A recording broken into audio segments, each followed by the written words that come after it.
This is a book that you're going to want to give to every woman in your life. Seriously. I've had too many conversations about this, and it's so dangerous for women when they don't know their bodies. Victoria Mondloch joins us here on Author's Corner with me, Kate Delaney, on America Tonight. She's an OB-GYN. She's got a couple of books.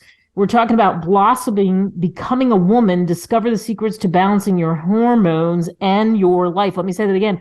Hormones and your life. And that is a real key here and a big signal as to what we're going to talk about. Victoria, thanks so much for coming on. My pleasure. Thank you for the invitation. What made you decide to write this book?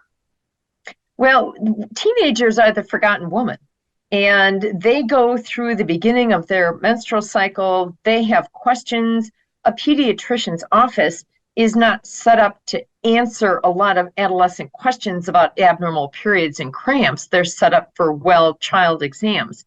So they kind of get thrown birth control pills and contraception, and that's not what they're looking for. They want answers to their questions. So when they go to their mom's doctor, or maybe their mom said, well, I already took you to the pediatrician, this is what we're going to do.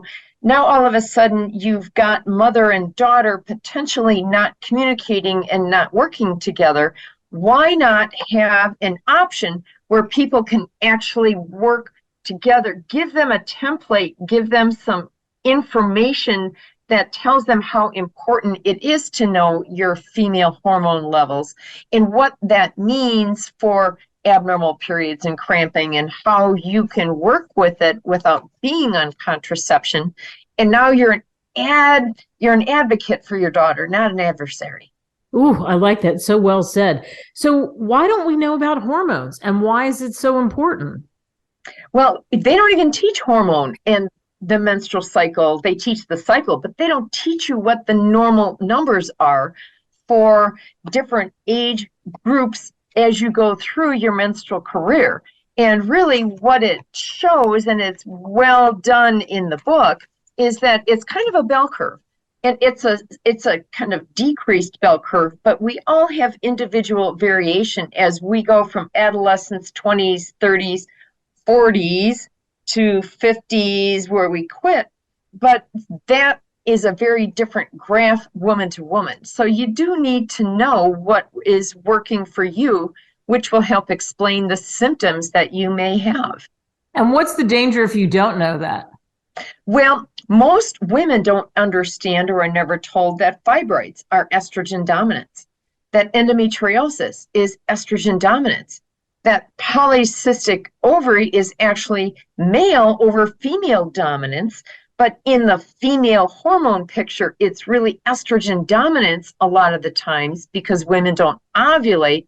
So there's no progesterone around, and it gives you a breast cancer risk, an ovarian cancer risk, a uterine cancer risk.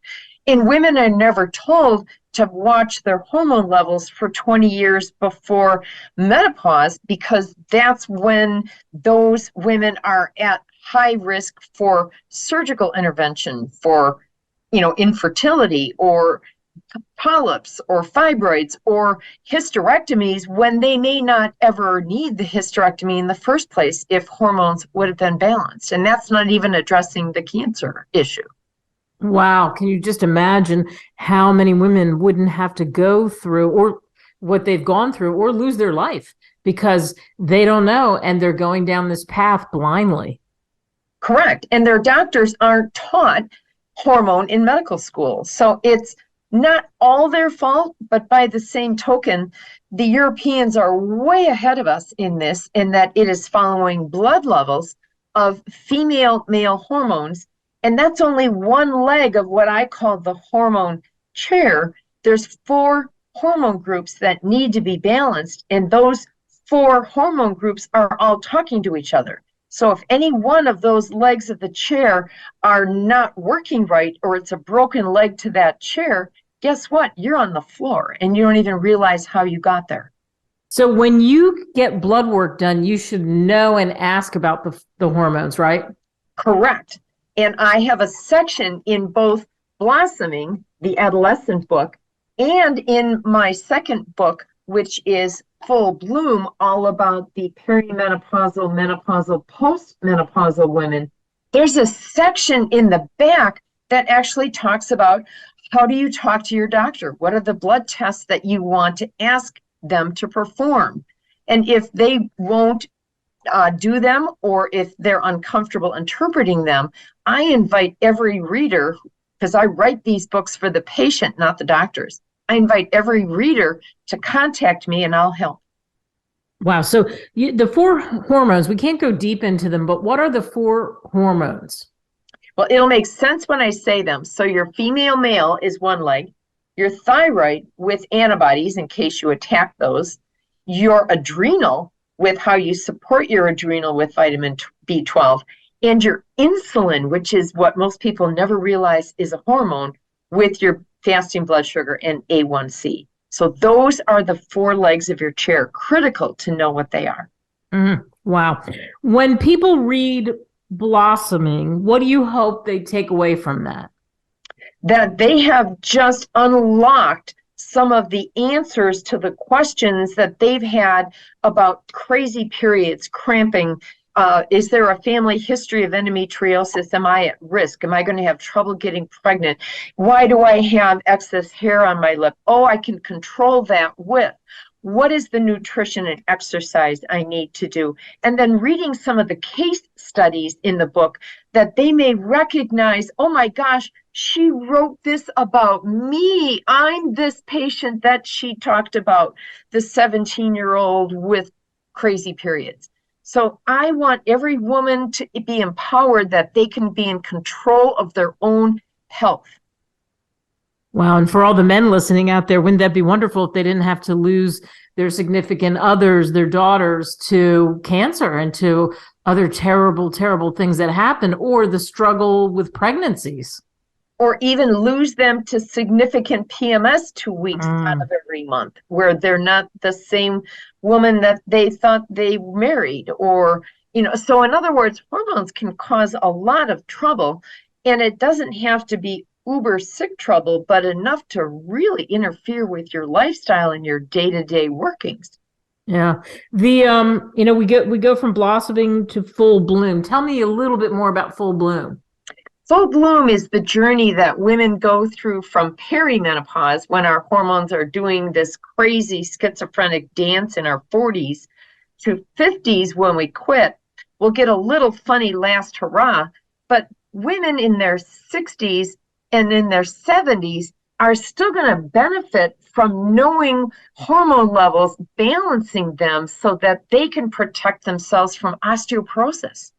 They can protect themselves from menopausal breast cancer, because nobody tells them that their body fat, especially in their belly, will convert to make estradiol, which is now unopposed, and it's stimulating your breast, and it's going to potentially give you a bad mammogram and even breast cancer over time if you don't know that you can counter it with hormone and check your hormone levels. Oh, so important. So for both of these books, what do you hope the takeaway is on both of them? That somebody walks away and they say, okay, now we know hormones, now we can control it. Thank you so much, Doc. This has been amazing, I would imagine, is one of them. But what else? Women need to be in charge of their own health care. We are only important to the healthcare system when we make money for them, when we have babies, when we have surgery. Women get to their menopausal age and they are told, well, this is what my mother was told. There's nothing else I can take out of you surgically anymore. So have a good life. You don't need to come back to my office. What? Wow. What? That just dismissed that woman, my mother, to, you're 50 years old, get out of here. You aren't important to me anymore. Unless you have cancer, oh, then come back. But wait a minute. That's not what we are looking for. We're looking for best health and best preventive health.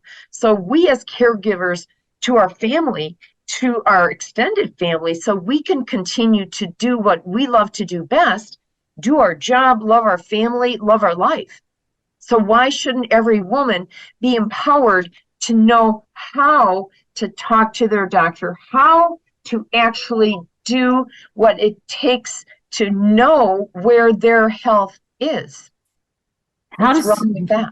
Boy, that's it. You said it right there. What the medical system has done to so many women, and how you're trying to really change that. And thank goodness that you're out there. For you, what was it like to get this done, get it in print, put everything you knew into it? It has to feel good.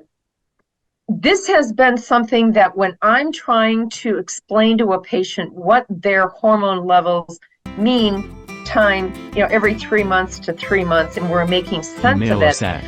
I'll tell them, you can listen to everything I say, or you can actually put this in your library, pick it up, put it down, pick it up, put it down, and this will make sense.